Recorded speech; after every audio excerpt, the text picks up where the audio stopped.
dadlı kuzu ətini yeməyə gəlmişik Beyləqana. Hansı kənddir bura qardaşım? İmam verdilər. Hoş gelmişsiniz. Necəsin? Bizim üçün Beyləqana aid nə bişirmisiniz? Bağır beyin. Bağır beyin. Quzunun beyni, quyruğu, bağırı. Soyuq yemək. Beyləqan xaşlaması.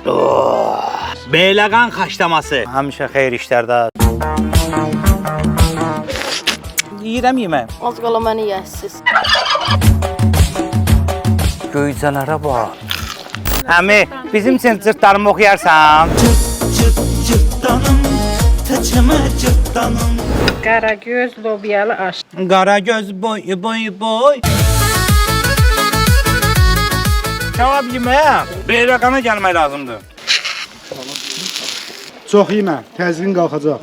Oyda başım partlayır, başım partlayır. Sənə dedim o quyruğu az idi, hə? Sponsorlar: Oba Marketlər şəbəkəsi, Çayka şirniyyat məhsulları.